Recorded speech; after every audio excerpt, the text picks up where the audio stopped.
안녕하십니까?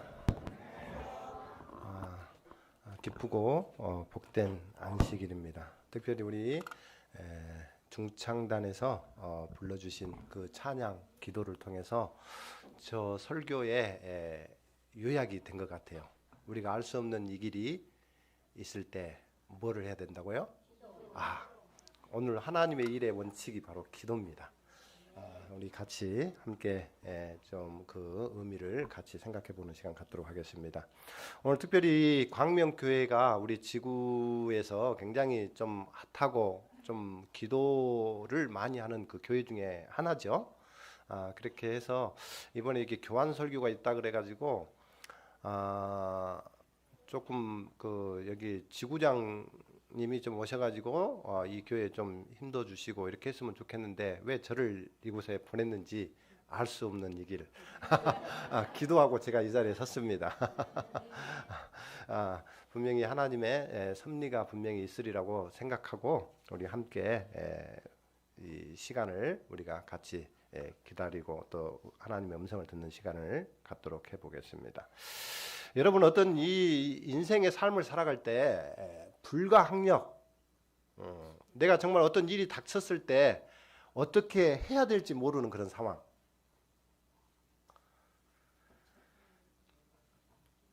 여러분은 어떻게 그럴 때 일을 처리합니까? 그러면 정말 믿음이 좋아요. 근데 대부분 어떻게 해요? 많은 일이 봉착했을 때 내가 알고 있는 지식과 사고를 가지고 그 일을 해결하려고 해요. 대부분이 그래요.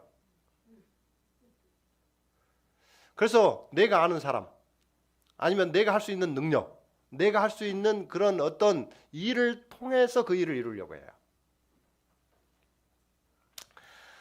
그런데 우리가 믿고 있는 그 예수님은 우리에게 하나님의 일을 할 때 이 원칙을 주셨습니다. 그때 예수님도 이 공생애 동안 여러 일들을 했을 때 생각지 않은 일들이 봉착하고 어떻게 해야 될지 모르는 그런 상황 가운데 예수님은 제자들을 다 뒤로 하고 보낸 다음에 늘 어떻게 해요? 기도하는 시간을 가졌어요. 이렇게 하나의 원칙이 이 하나님께서 예수님을 통해서 보여주셨고 또 예수님이 그렇게 공생애 동안에 우리에게 그렇게 말씀해 주셨고 또 그 예수님이 보여주셨던 것들은 제자들을 통해서 오늘 저와 여러분들에게도 똑같이 그 일의 원칙이 이루어지고 있다는 사실이에요. 그래서 우리가 어떤 이 불가항력이고 어떻게 할 바를 모르는 그런 상황일 때 우리가 정말 넋놓고 쳐다보고 기다리는 것이 아니라 우리가 해야 되는 가장 큰 무기는 기도였다는 것이죠. 그래서 이 원칙은 어떤 행동이나 이론 따위에서 일관되게 지켜야 하는 그런 기본적인 규칙이라고 이렇게 사전에는 정의해 놓았더라고요. 그래서 우리가 그리스도인이라면 또 예수님을 믿는 사람들이라면 적어도 우리 인생의 그 광야의 길을 걸어갈 때 우리가 유일하게 선택하고 가야 할 그런 일의 원칙은 바로 예수 그리스도의 기도를 통해서 예수님의 음성을 듣는 거예요. 그래서 여러분들이 정말 이렇게 정말 교회가 힘들고 어려운 상황 가운데 역대 우리 지도자들이나 또 성경의 인물들이 어떻게 했는지 다시 한번 우리가 그것을 확인하고 우리도 여전히 그 길을 따라가는 우리 광명교회가 되었으면 좋겠다는 그런 생각이 들어집니다. 우리 역사를 바꾼 위대한 사람들 가운데 우리 미국의 유명한 아브라함 링컨 대통령이 있어요. 이분은 한결같은 원칙이 있었어요. 심지어 우리 미국의 남북 전쟁은 굉장히 큰 전쟁이었어요. 그때 어떻게 할 바를 모르는 그런 상황 가운데 이 아브라함 링컨은 그 집무실을 지나갈 때마다 이 직원들이 이 아브라함 링컨의 기도 소리를 들었다고 해요. 자, 미국의 대통령이고 정말 그분이 정말 지도력도 가지고 있고 또 어떻게 말만 하면은 이루어지는 어떤 경제적인 여파나 이런 이 권력이나 이런 여러 다양한 것들이 많이 이렇게 주어졌음에도 불구하고 그가 할 수 있는 그 유일의 원칙은 바로 기도였다는 것이죠. 또 그 옆에 있는 우리 윈스턴 처칠, 우리 영국 수상이었죠.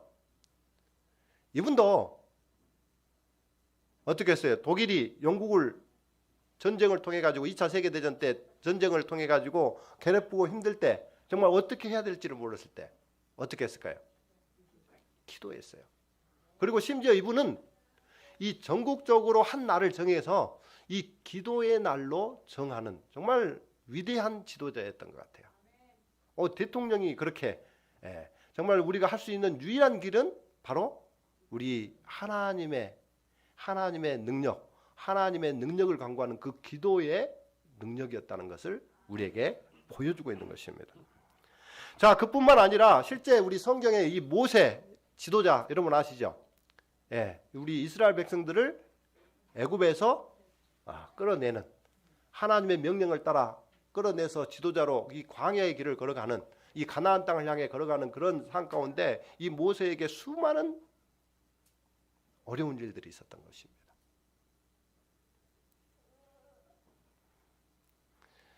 그때마다 이 모세는 수시로 무시로 기도하게 되었어요. 그래서 그는 시내산으로 올라가 금식하며 40일 동안 하나님과 대면하면서 기도하셨던 분이에요. 제가 오늘 성경에서 소개할 특별한 그 인물도 바로 기도의 사람인 것을 보게 됩니다. 자, 여러분 이 느헤미야 지도자 혹시 아십니까? 우리 성경에 느헤미야서를 있어요. 저는 제가 이게 죽산 다사랑 교회에 있을 때 정말 힘들고 어려웠었어요. 우리 교회에 제가 처음 발령 받아가지고 제가 안양교에 있다가 그쪽으로 갔었는데 거기 가보니까는 교회가 화요일, 금요일 날 예배를 드리잖아요. 교인이 없어요. 그리고 면 소재지가 있는데 그 면 소재지 안에 이 우리 교인이 한 분도 안 사시는 거예요. 그래서 타 면에서 이 안식일이 되면은 한 19명이 나이 평균 70대 되신 분들이 타지에서 그 교회를 향해서 예배드리러 오는 것을 보게 됐어요. 자, 제가 안양교에서는 그래도 한 160명, 170명 있는 데서 설교를 이렇게 하고 말씀을 증거하고 나눴었는데 그 조그만 교회로 이렇게 가게 되니까는 진짜 어떻게 할 바를 모르겠더라고요. 그래서 하나님께서 왜 나를 여기에 보내셨지? 알고 봤더니 서중한 합회에서 우리 교회를 그 죽산 다사랑 교회가 문 닫는 교회 영순이었었어요. 영순이. 근데 그곳에 마지막으로 이제 저를 보낸 것 같아요. 하나님의 이제 뜻이 있었겠지만은 근데 제가 그 상황을 묵도하고 그곳에 가보니까 생전 처음 가보는 동네에다가 또 그곳에 가서 보니까는 이 교회 인적 구성도 거의 없는 겁니다. 뭐 여기 애들 몇 분이라도 이렇게 우리 학생들도 있고 그런데 거기는 아예 볼 수가 없어요. 우리 애들 자녀들 외에는. 그래가지고 제가 그때 어떻게 했을까요? 저는 이 하나님의 말씀을 여러분들이 어떤 소설이나 어떤 추상적인 전래 동화나 이런 것으로 읽으면 안 돼요. 하나님은 살아계신 하나님이시고 그분은 우리와 함께 하시고 여전히 주님이 오실 때까지 저와 여러분들과 함께 하신다고 약속하셨어요. 저는 그분을 믿는 그 그리스도인으로서 또 목회자로서 제가 정말 할 바를 모르는 그런 상황 가운데 3개월 동안 하나님께 간절히 기도했어요. 하나님, 왜 저를 보내셨습니까? 보내셨으면 제가 해야 될 일이 있고 해야 될 그런 이 사명이 있을 것인데 그 사명을 말씀해 주시고 그 사명을 통해서 내가 그 일을 감당할 수 있도록 해달라고 그렇게 이야기했어요. 그래서 하루가 되고 이틀이 되고 한 달이 되고 두 달이 되고 세 달이 돼서 하나님께서 예수님이 공생애 동안 하는 그런 삶을 통해서 내가 어떻게 해야 될 것인지를 말씀을 통해서 보여주시고 가르쳐 주셨어요. 그래서 우리 그리스도인들은 적어도 우리가 어떤 일에 봉착했을 때 반드시 성경으로 돌아가야 돼요. 그분이 왜 그렇게 우리에게 보여줬을까요? 뜻이 있고 우리도 그렇게 하면 될 수 있다는 것을 알려주죠. 예수님께서 침례 안 받으셔도 됐잖아요. 죄인이 아니기 때문에. 근데 왜 보여주셨어요? 우리가 못 믿고 못할까 봐 어떻게 해요? 먼저 보고 배우라고 우리에게 가르쳐 주신 거예요. 제가 지난주에 우리 교회에 설교를 했는데 이 나사로 우리 그리스도인들이 왜 이렇게 사람이 죽으면 뭐 개신교에서는 천당 가고 지옥 가고 이렇게 했다고 이야기하는데 우리 교회에서는 죽으면 뭐 한다 그래요? 잠잔다고 하면 여러분 저녁에 주무실 때 자고 내일 아침에 일어날 거 생각하고 자요? 아니면 아예 죽을 거 생각하고 자요? 근데 하나님께서 그렇게 정말 명료하게 확실하게 우리가 너희가 죽음이 잠자는 것이라고 하면은 반드시 뭐 할 거라는 거야? 일어날 것이라는 걸 이야기해 주시고, 심지어 그 뜻도 못 믿을까 봐 어떻게 해요? 나사로가 심지어 병으로 죽게 되었어요. 죽게 된 나사로가 예수님은 뭐라 했어요? 잠자고 있다고 했고, 그 다음에 어떻게 했어요? 잠자고 있던 그 나사로를 뭐 했어요? 깨웠어요. 그러면서 우리에게 뭐 했어요? 보여주셨어요. 우리는 이렇게 이미 게임이 끝난 거, 이긴 거를 가지고 우리는 살아가고 있어요. 우리의 신앙은 그냥 어떻게 앞으로 미래가 어떻게 될지 모르는 그런 신앙이 아니에요. 우리가 갈 길은 불안하고 어떻게 정말 가면은 이렇게 될지 저렇게 될지 모르는 그런 우리의 삶이 아니라는 거예요. 어떻게 해요? 이미 이긴 싸움을 하고 있는 거예요. 왜? 누구만 믿기만 하면, 예수님만 의지하게 되면 우리는 무조건 이기게 된 꿈이에요. 아까 제가 뒤에 교과 공부 이렇게 하고 있는데 뭐 제가 이렇게 잠깐 여기 하면서 어떤 선생님이 이렇게 가르치는데, 우리 심판은 뭐라고요? 심판은 복음인데 그 심판이 두려운 심판이에요? 뭔 심판이에요? 심판도, 여러분, 심판은 무조건 두려운 게 아니라 심판도 살리는 심판이 있어요. 우리 예수님께서 우리에게 주시는 그 심판은 지금 저와 여러분들을 살리는 심판을 하는 거예요. 그게 복음이에요. 그게. 우리는 이미 예수님을 믿음으로 구원을 얻은 사람들이에요. 그런 사람들이 뭐가 두려워요? 자, 오늘 여기 기도의 사람 느헤미야 지도자가 나오는데, 이 사람 역시 이 BC면 예수님이 오시기 전 약 455년경에 유대인, 이 하나님께 선택한 그 이스라엘 백성이었어요. 이 느헤미야가. 근데 그 나라에서 어떻게 해요? 포로로 잡혀가지고 이제 끌려가서 페르시아에서 이렇게 이제 살게 되면서 그 페르시아의 왕의 술 맡은 관원장, 오늘날 같으면 비서실장으로 일을 하게 된 것입니다. 그래서 그는 왕 앞에서 늘 이 왕이 하는 그런 일에 대해서 듣고 또 조언도 하고 또 자기 생각도 제안을 하고 하면서 그 국사를 운영해가는 굉장히 중요한 역할의 직분을 가지고 있는 사람이 바로 느헤미야였어요.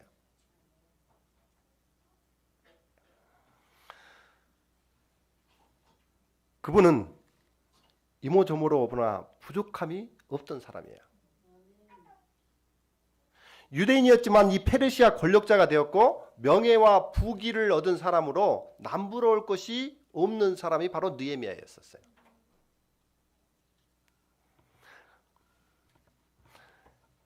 그런데 어느 날 갑자기 어떻게 됐어요? 한 가지 소식을 듣게 된 것입니다. 이 유대 예루살렘에 갔던 자기 동생 하나냐가 아주 비극적인 소식을 가지고 이 느헤미야를 찾아오게 된 것입니다. 이 하나냐가 한 그 이야기는, 내가 예루살렘에 가보니까 성문이 다 불타버리고 성이 해파되었다는 것입니다. 그래서 거기 남은 주민을 비롯해가지고 이 바벨론 포로를 마치고 돌아간 그 사람들까지도 아주 절망 가운데 살고 있다는 소식을 이 느헤미야가 듣게 되는 것입니다. 그래서 그 어려움이 보통이 아니라는 거예요. 하나님을 믿는 백성들이 이 성전이 해파되고 또 포로로 돌아갔던 그 사람들까지도 여전히 힘들게 어렵게 어떻게 해야 될지를 모르는 그런 상황 가운데 놓여 있어서 완전히 어렵다고 하는 그런 소식을 이 페르시아에 있는 느헤미야에게 이야기를 하는 것이죠.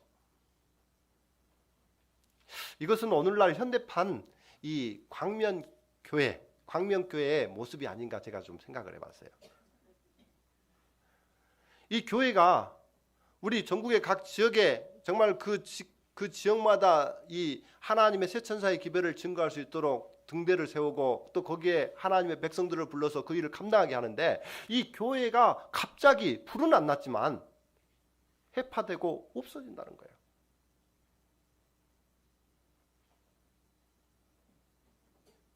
이 재개발로 없어질 그런 환경이 오늘날 그와 똑같은, 불이 아니지만 똑같이 이 성전이 없어진다고 하는 그런 소식이 들려진 것이죠. 이 죄악 세상에 아무런 희망도 없고 비전도 없고 사나마나 죽은 것 같은 그런 삶 가운데 유일하게 이 성전, 하나님이 계시는 그곳에 이 죄인들이 하나님께 기도하고 구원받을 수 있는 이 구원의 집이 없어진다는 거예요. 이 유일한 도피처가 없어진다는 겁니다. 이 세상에 많은 사람들이 죽어가지만 정말 하나님의 진리를 수호하고 하나님의 진리를 통해서 구원받아서 거기에서 건져냄을 받을 그런 이 기도처, 이 성전이 없어진다는 이 절망 가운데 있는 것입니다. 우리가 사는 집이 없어진다는 거예요. 여러분들이 오늘 편안하게 이렇게 잠을 자고 있는데 갑자기 어떤 단체가 와가지고 이 민주주의 사회에서 이 단체가 어떻게 해요? 집 내놔라. 너 나가서 놀아라. 그러면서 집을 뺏어간다는 거예요. 그러면 여러분 어떻게 해야 돼요? 여러분 어떻게 했습니까?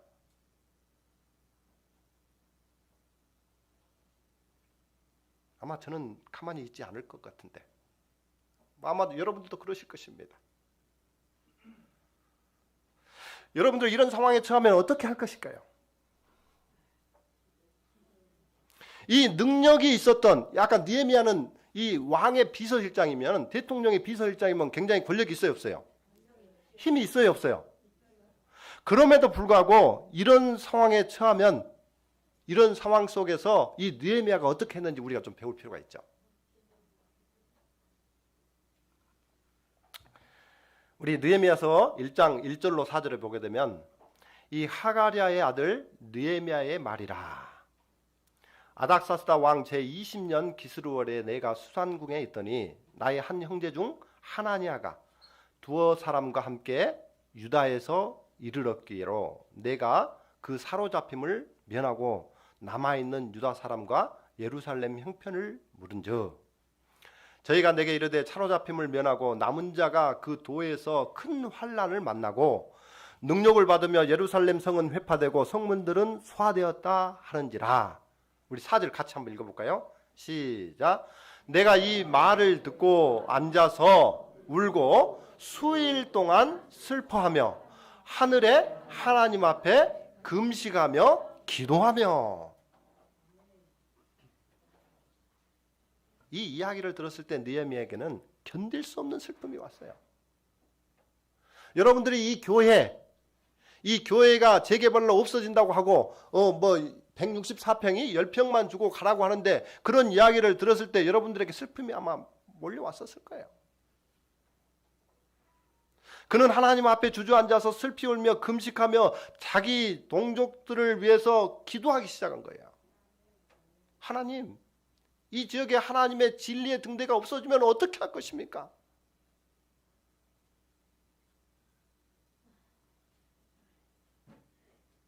이 본문 4절에 보면 그는 하나님 앞에 먼저 기도한 것을 보게 돼요.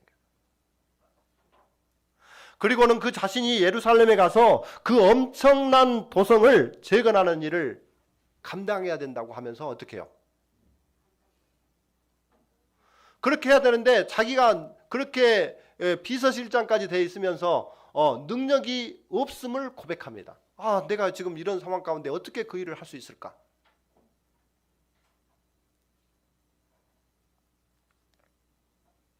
이 느헤미야는 수많은 걱정이 맴돌았을 거예요.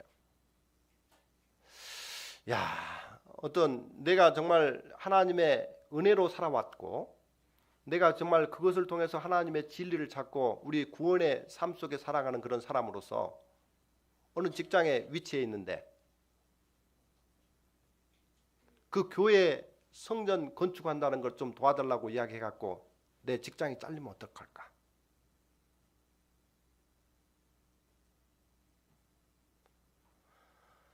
그렇다고 뭐 공적인 사람이 이 교회 짓는데 공적인 재물이나 또 자산이나 능력을 또 거기다가 힘을 이용해서 쓸 수도 없는 그런 상황. 아마 느헤미야는 수없이 많은 생각 가운데 놓여져 있었을 거예요.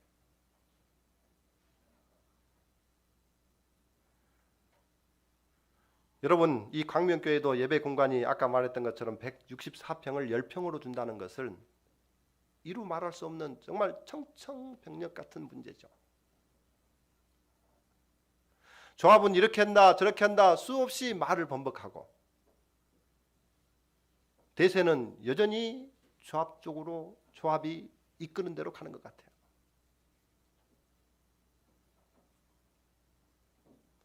이 느헤미야도 이 왕에게 자기가 지금 비서실장으로 일을 하고 있는데 그 성전을 건축하고 다시 회파된 그 성전을 회복하기 위해서는 반드시 자기가 어떻게 해요? 거기에 가야 되고 또 실제로 어떻게 해요?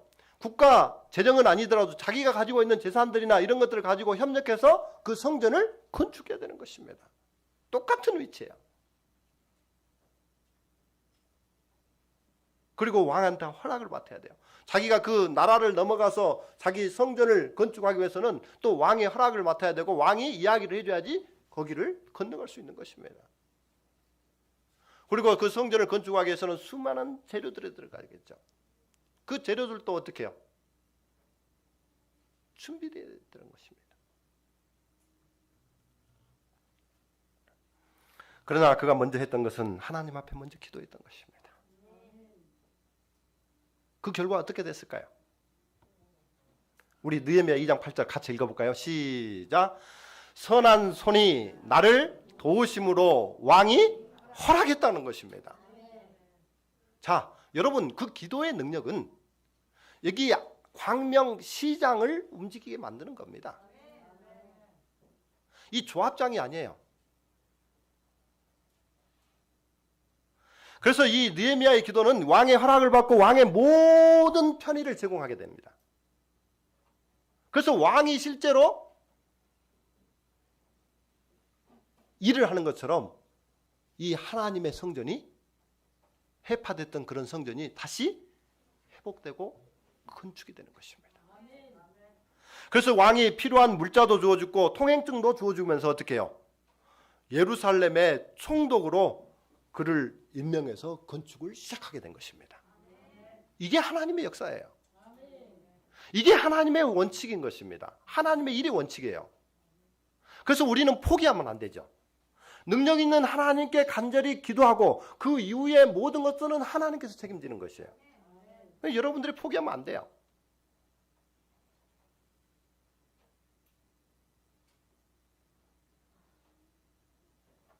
이 기도의 능력으로 함께 하신 그 선한 손을 그 일을 감당하게 하시는 것입니다.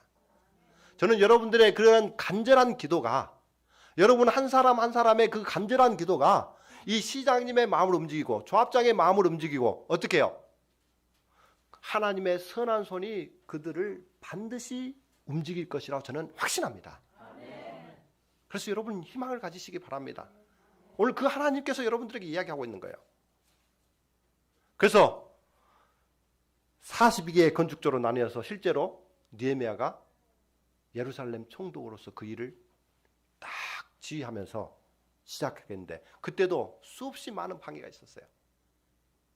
그렇지만 그때마다 어떻게 했어요? 그때마다 계속해서 기도할 때 하나님의 선한 손이 역사해서 52일 만에 이 해파된 성전이 회복하고 완성되는 것입니다. 그래서 6장 16절에 보면 이렇게 나와요. 우리 같이 읽어볼까요? 시작. 우리 모든 대적과 사면 이방 사람들이 이를 듣고 다 두려워하여 스스로 낙담하였으니 이는 이 역사를 여기 보니까 누가 하신 거예요? 하나님이 하신 것입니다. 그래서 여러분들이 이 일은 하나님이 하시는 거예요. 내가 판단해서 내가 교회에서 회의를 통해서 이루어지는 게 아니에요. 하나님께 맡기시기 바랍니다.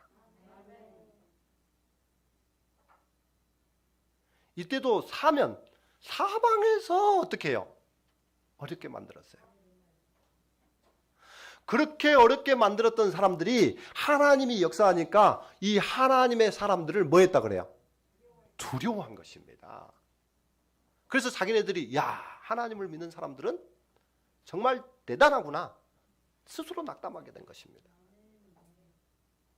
그렇게 된 것은 우리가 잘나서 그런 게 아니라 하나님이 그 일에 역사하시고 선한 손이 역사하셨기 때문이라고 성경은 분명하게 이야기하고 있는 것입니다. 느헤미야 12장 27절에 드디어 성전이 완공된 것을 감사하며 노래하고 재금을 치는 그런 모습이 나옵니다. 예루살렘 성벽을 봉헌하게 되니 각 처에서 레위 사람들을 찾아 예루살렘으로 데려다가 감사하며 노래하며 재금을 치며 비파와 수금을 타며 즐거이 봉헌식을 행하려 하매. 그렇게 수많은 어려움 가운데, 수많은 어려움이 있는 가운데 정말 그 일들을 어떻게 처리해야 될지 모르는 상황 가운데 이 느헤미야가 간절히 기도를 통해서 이루시고 하나님의 선한 손이 그의 길을 인도했을 때 하나님의 성전이 완공되었던 것입니다. 저는 이 광명교회가 비록 우리 재개발 시행 단계에서부터 지금 현재까지 정말 수없이 많은 일들이 일어났다고 저는 생각합니다. 그리고 여러분들이 안 해야 될 이 토요일마다 정말 저기 시청 앞에서 그분들에게 제안하고 또 우리의 그런 상황들을 알리고 하는 그런 일들이 절대로 허지로 돌아가지 않을 거예요. 우리가 이 악기를 여기 악기 하신 분들도 많이 계신데 악기를 하다 보면 어느 이렇게 딱 단계가 있어요. 그래서 거기까지 하다가 포기할까 말까 하다가 그 변곡점이 있어요. 그 변곡점을 넘어가게 되면 어떻게 돼요? 이제는 좀 전문가 입장에서 그런 악기를 연주할 수 있는 그런 수준의 단계로 올라가더라고요. 그런 것처럼 우리가 지금 이 기도를 계속해서 왔지만 이 기도는 답이 나와 있고 확실한 그런 이 결과가 있는데도 불구하고 우리가 어떻게 하다 보니까 지쳐가지고 어느 이제 이 변곡점, 이 변할 그 곡점 앞에 딱 이렇게 닥쳐 있어서 포기할까? 이대로 이제 수용하고 그냥 적당히 하고 말까? 아니면 끝까지 우리 하나님의 성전을 수호하고 우리가 지킨 헌금으로 세워진 또 하나님의 이 교회가 더 많은 사람들에게 증거되고 할 수 있도록 최선을 다해야 될까? 이것을 말해주는 겁니다.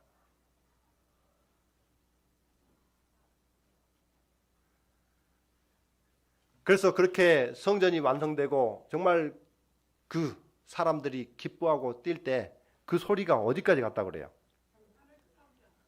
여기 느헤미야 12장 43절에 보게 되면 이날에 무리가 큰 제사를 드리고 심히 즐거워하였으며 이는 하나님이 크게 즐거워하셨음이라. 부녀와 어린아이도 즐거워하였으므로 예루살렘이 즐거워하는 소리가 아마 우리 전국을 넘어서 아마 세계로 들려지지 않을까 싶어요. 여러분 그 일을 이루시기를 바랍니다. 여러분들에게 그 기회를 주신 것입니다. 다른 사람에게 주어진 거 아니에요. 그래서 여러분들 아까 심판이 축복인 것처럼 이 지금 재개발 이 시점이 여러분들에게 고통이 아니라 여러분들 가정의 축복인 것을 여러분들이 믿게 되기를 바랍니다. 왜 하나님께서 나를 이렇게 구원하시고 축복해 주려고 하는데 그걸 포기합니까? 안 되겠죠? 다시 한번 용기를 가지시기 바랍니다. 제가 어저께 우리 정부일 목사가 저녁에 막 이렇게 여러 장황한 문자를 저한테 많이 보내더라고요. 그걸 보면서 조금 이제 접근을 우리 조합하고 일을 이렇게 보는 것도 필요하지만 제가 이렇게 그 이야기를 들어보면서 문득 이렇게 생각나면서 지혜롭게 한번 할 수 있는 방법이 뭘까 생각을 해봤는데 조합장하고 이야기하지 말고 그 조합에 관한 모든 일을 인허가를 해주는 시하고 담당자 이분들에게 끊임없이 민원을 넣게 되면은 그 일을 해결하고 오라고 반드시 하는 것들이 모든 이 건축 민원에 정례화합니다. 그래서 우리 물론 저하고 아예 단절하지 말고 이렇게 관계는 맺고 적당히 이렇게 가기는 가지만 궁극적으로 지렛대를 우리 여기 시를 잡아서 시하고 하십시오. 저는 그것이 지금 좀 가야 될 그런 방향이 아닌가 그런 생각이 들어요. 그래서 아마 시장님 출퇴근을 못할 정도로 거기에 계속 가셔야 잘, 이거 뭐 바짓가랑이라도 사버려서 이렇게 어떻게 계속 이야기해야죠. 그래서 반드시 기도는 하지만 우리 예언의 보게 되면 기도, 하나님께 하나님의 능력 있는 하나님께 간구하는 그 기도 더하기 인간들이 가지고 있는 최선의 노력 이꼬르는, 자, 내가 지금 또 공식 하나 알려드릴게요. 지금 제가 이제 말씀을 보면서 확실하게 알려준 거, 하나님께 간절히 기도하면서 더하기 뭐라고요? 우리 인간이 할 수 있는 최선의 노력, 이 두 개가 합쳐지면 결과가 답이 뭔지 알아요? 기적이에요, 기적. 이거는 예언의 신에도 나와 있어요. 근데 예수님이 하셨던 그 모든 일이 바로 그거예요. 그래서 예수님께서 보여주신 것은 다 공생애 동안 보여준 것이 우리가 할 수 없는 일이지만 그렇게 기도하고 최선을 다하실 때 하나님께서 역사해 주시는 그 기적을 이루신 것입니다. 우리도 이 죄악 세상에 죽어가지만 저와 여러분들이 하나님 믿는 것은 기적인 것입니다. 안 그래요? 저는 강명교회가 꼭 이런 교회가 되기를 바랍니다. 이제까지 여러분들 힘들고 어렵고 저도 이렇게 몇 번 여기에 지원하러 이렇게 오기는 왔는데 여러분만큼이야 하겠습니까? 근데 우리 멀리서 기도를 하죠. 그런데 반드시 그 일을 통해서 제가 이제 원래 제가 여기 목회하기 전에 건축을 전공을 했어요. 그래서 제가 설계를 굉장히 많이 했고 우리 교단의 큰 막 건물들 뭐 별내교회 뭐 우리 삼육식품 뭐 또 뭐 태강 삼육소당 큰 건물들은 제가 이제 다 이렇게 설계할 때 이렇게 자문하고 또 건축하고 다 했었어요. 자, 그랬는데 보니까는 이런 여러 가지 어려움들이 닥쳤을 때 우리가 끝까지 포기하지 않아야 돼요. 그때 이제 그런 것을 통해서 여러 교회들이 저한테 자문이 와요. 그래서 이제 저기 전에 평택 중앙교회 같은 경우는 그 목사님이 이제 저보다 연배는 더 많으시죠. 근데 지금 그게 재개발에 이렇게 묶여가지고 어떻게 해야 될지 모르고 그때 똑같이 뭐 그게 종교부지가 아니었었어요. 일반 이제 교회에 우리 재단 이름으로 돼 있고 교회 건물이 세워져 있는 그런 상황 가운데 거기에 재개발에 들어가는데 어떻게 해야 될지 모르게 된다는 거예요. 그래서 거기서 뭐 협상하는 것이 10억, 8억에서 이제 10억까지 협상을 이제 해서 그 시골 뭐 가수원 가운데 이렇게 있는 그 교회가 평택 중앙교회에 있었어요. 그리고 도시도 좀 떨어져 있고 시내하고도 그랬는데 이제 그러니까는 그렇게 한 8억 정도 주면은 그래도 괜찮겠다 생각하고 그거를 이제 계속 제안하고 빨리 협상을 하려고 이야기했던 것입니다. 근데 제가 이제 이런 일들을 계속 이제 듣고 또 상담해 주면서 책을 좀 보고 그랬더니 이분들의 이 그 뭐랄까 조합원들의 그런 어떤 협상 가이드라인에서 이런 내용의 문구를 제가 보게 됐어요. 이 교회는 이 협상하는데 한 마을을 협상하는 것 같이 정말 힘들고 어려운 그런 상황이다라는 그런 글귀를 제가 보게 된 거예요. 그러면서 그 목사님에게 조금만 더 참고 우리는 지금 갈 수가 없고 그 돈으로는 우리가 땅도 사가지고 할 수도 없다 이야기해가지고 그 지금 뭐 10억대 되는 것이 내가 지금 좀 기억이 안 나요. 근데 굉장히 그 배 이상 그 협상을 하고 지금 현재 평택 교회에 그 땅 한 1000평을 사고 거기에 건물을 짓고도 될 정도로 그래서 평택 교회가 한 460평 정도 되는 그 건물도 제가 직접 같이 지어 드렸어요. 설계하고.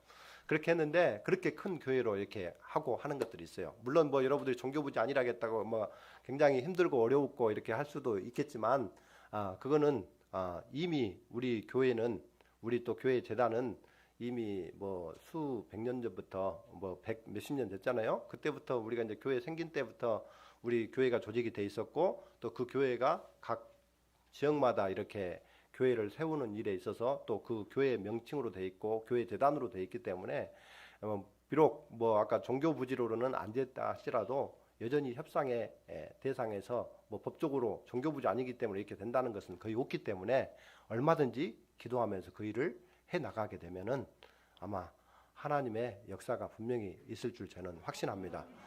심지어 저기 뭐야 뭐 정광훈 그 목사 뭐 이렇게 대외적으로 뭐 대내적으로 이렇게 뭐 여러분들이 잘 알고 있겠죠. 근데 그분은 심지어 그거를 알고도 그렇게 악용을 하면서도 엄청난 돈을 그렇게 받아내잖아요. 예.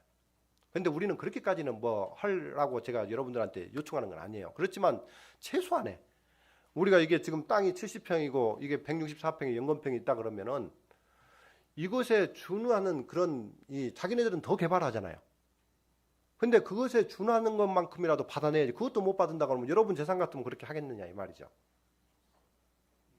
그래서 다시 한번 여러분들이 힘을 가지고 버틸 때까지 버티십시오. 기도하시고 여러분들 여기에 기도하고 계세요. 와서 철거 옆에 다 하더라도 여러분 기도하고 계십시오. 여기서 잠을 자시오. 여러분 집인데 왜 이렇게 집을 포기하고 나갑니까? 저 같으면 그렇게 하겠어요.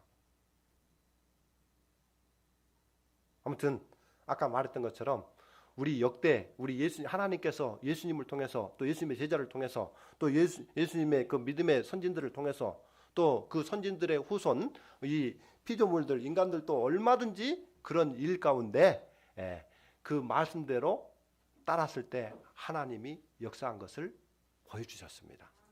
우리 강명교회도 정말 힘들고 어렵지만 그 보여주신 이 결정되어지고 우리가 그 보는 그 가시적인 그런 이 확신의 믿음이 있는 그런 길을 선택하고 갔으면 좋겠어요. 그래서 아무튼 여러분들이 제가 이렇게 준비한 설교 이제 하면서 저쪽에 그 죽산 다사랑교회가 우리 아까 한 10여 명 헌금이 월정헌금이 한 10만 원도 안 돼요. 정교인. 그럼 목회자가 한 10만 원 내면 20만 원 갖고 교회 운영을 해야 돼요. 그런데도 불구하고 아까 기도하고 그 일을 했을 때 하나님께서 150평 정도 되는 이 철근 콘크리트 건물을 헌당하게 하시고 3년 만에 아니죠. 3년 만이 아니라 저기 건축은 그 가는 해 정말 왜 가니까는 이 건물에 이 벽돌이 떨어지면서 해동돼 겨울에 얼었던 것이 해동되면은 건물에 벽돌이 떨어져서 지나가는 차에 이렇게 떨어져서 차가 기스나고 항해로 돌아요. 이런 상황 가운데 전도를 못 하겠더라고. 복음을 전할 수가 없다. 그래서 먼저 건축을 하게 된 거였죠. 그랬는데 그때 교인들이 그렇게 됐는데 열심히 기도하고 외쳤는데 교인들이 헌금한 것이 4천만 원 정도 됐어요. 4천만 원. 아마 대단한 금액이에요. 근데 이제 그분들은 우리 그 조립식 판넬 알죠? 판넬로 50평 딱 지어가지고 30평은 교회, 20평은 목회자 사택. 이렇게 이 어르신들이 단순하게 그래도 자기들 돌아가시기 전에 그런 거라도 좀 하면 좋겠다 하는 그런 간절한 믿음으로 하는 그 믿음을 받아서 정말 기도를 정말 열심히 했습니다. 그리고 제가 할 수 있는 능력만큼 최선을 다했어요. 그랬는데 그해 10월 달에 아까 말했던 것처럼 조립식 판넬이 아니라 어떻게 해요? 철근 콘크리트 3층 건물로 네, 보여드릴게요. 여기. 이게 옛날 건물이었어요. 그랬는데 이렇게 다 허물어지고 제가 짧게만 좀 이게 처음 제가 갔을 때 신발 10컬레 정도 되는 그 어르신들 네, 찍어놨던 거건데요. 이거 보세요. 주의 성전을 허락하소서 해갖고 이 할아버지 평균 70대였었어요. 제가 오늘 이 시간은 다 못하고 제가 이제 마지막 이제 건물 여기 짓는 거 짧게만 잠깐 보여줄게요. 여기 보면 우리 그때 수석 장로님이 이제 그 73세, 그 다음에 청년 회장이 69세. 이제 이렇게 막 교회 그 집사들도 딱 한 분 계신데 83세 되신 분 딱 한 분이야. 남 집사. 여자 집사님들은 이제 그 부인들이 계시니까 됐지. 이제 그렇게 했는데도 불구하고 하나님의 그 기도와 열정을 가지고 최선을 이렇게 직접 교인들이 동참하고 함께 참여한 거예요.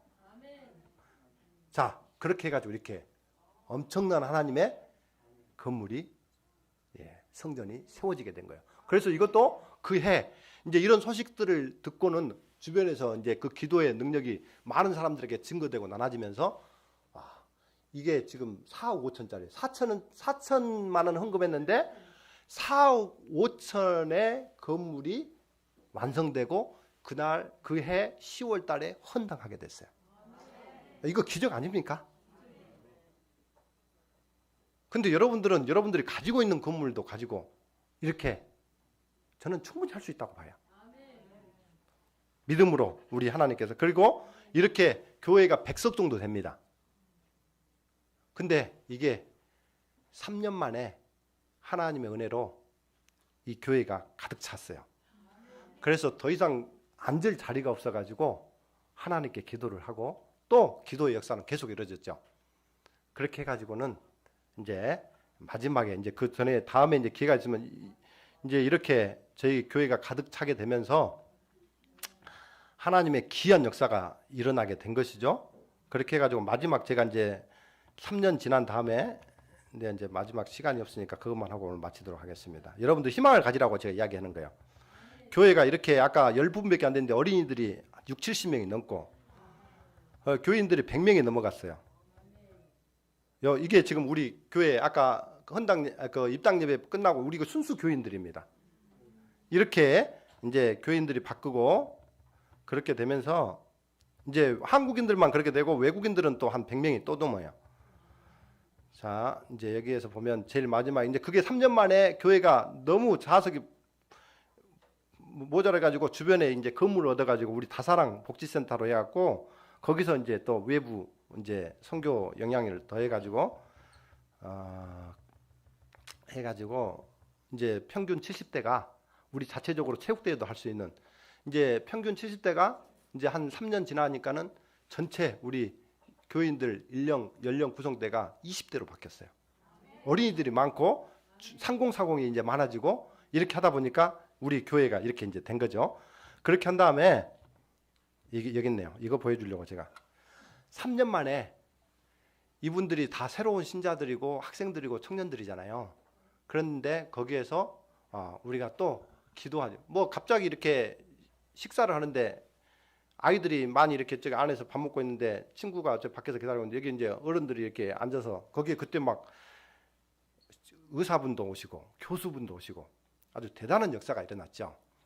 그랬는데 그 의사가 이렇게 식사하고 있는데 그 애기가 저기서 야 누구야 빨리 와 나 밥 먹고 빨리 놀자 이렇게 하니까 그 친구가 하고 이렇게 이제 출입구 쪽으로 나오는 건데 그 사이 밥 먹는데 여기 막 이렇게 책상 이렇게 있는데 그 책상 사이로 딱 들어오다가 그 의사 등을 무릎으로 탁 치고 나오는 거예요.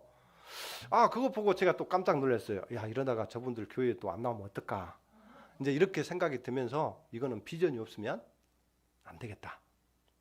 그래서 또 그때부터 또 기도 시작했어요.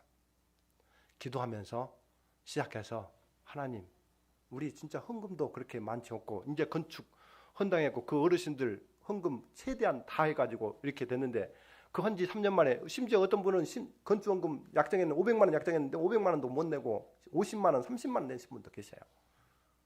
그럼에도 불구하고 비전이 없으면 안 되겠다. 그래가지고 뒤에 땅을 여기에 우리 새로운 건물이 지어졌으면 좋겠다 하고서 또 계속 그 밟으면서 기도를 했어요. 성경의 말씀처럼. 여기서 그렇게 해가지고 그 뒤에 땅을 사게 되고 이런 거는 내가 다음에 기회가 되면 이제 한번 뭐 충분하게 이야기를 드려주고 그때 역사에 아주 대단한 기적들이 하나님께서 함께 하신 것들을 보게 됩니다. 그렇지만 그렇게 해가지고 3년 만에 이제 저 뒤에 땅을 사게 되고 400평 거의 가까이 되는 땅을 사게 되고 그 땅 위에 저 건물이 650평이에요. 그래서 아마 기존 지금 앞에 있는 우리 빨간 벽돌 건물 교회하고 그 뒤에 있는 건물 650평이 이제 지어져 가지고 아마 주차장 빼놓고 아마 우리 한국의 재림교회 교단에서 가장 큰 교회가 됐어요. 지금 850평이에요. 공간만. 여러분들 공간만 850평이라면 여러분들 거기에 이제 사람들이 북적북적하게 지금 오는 상황 가운데 제가 이제 북한테 지회로 발령이 나면서 제가 이제 그를 이제 떠나게 됐고 왔는데 여기 지금 희망 365 교회도 원래 제가 여기 북한테 기관장으로 왔거든요. 그래서 교회는 제가 이제 안 맡아도 돼요. 그렇지만 제가 이제 서주관 앞에 목회자고 그러기 때문에 거기 안에서 분교처럼 아무도 없는 상황 가운데 했는데 지금 하나님의 은혜로 지금 제가 4년 좀 넘었네요. 근데 지금 100 몇십 명이 모여요. 교회가. 새로운 그 신자들로. 그래서 하나님께서 기도하시고 그 일을 감당하고 하나님의 말씀대로 순종하고 예수님이 하셨던 그 모본을 보여주신 대로 따라해서 기도하고 간절히 우리가 가게 되게 되면은 하나님께서 분명히 함께 하시고 아까 느헤미야, 모세, 약간 그런 역대 대통령들 그런 분들이 함께 하셨던 그 하나님은 오늘 저와 여러분들의 하나님이시기도 하고 여러분들이 그렇게 기도하실 때 여전히 여러분들과 함께 동행하시고 역사하시는 그런 하나님이라는 것을 꼭 믿게 되기를 간절히 바랍니다. 그래서 여러분들 다시 한번 힘과 용기를 내시고 다시 한번 우리 그분의 능력자에게 간구하시면서 최선을 다 해보시기 바랍니다. 그러면 하나님께서 반드시 이 아까 말했던 것처럼 그 멀리까지 이 강명교회가 멀리까지 하나님의 영광을 돌리고 또 많은 사람들에게 믿음의 그런 이 희망을 주지 않을까 그런 확신을 해보게 됩니다. 오늘 시간이 없기 때문에 오늘 여기서 말씀을 마치도록 하겠습니다.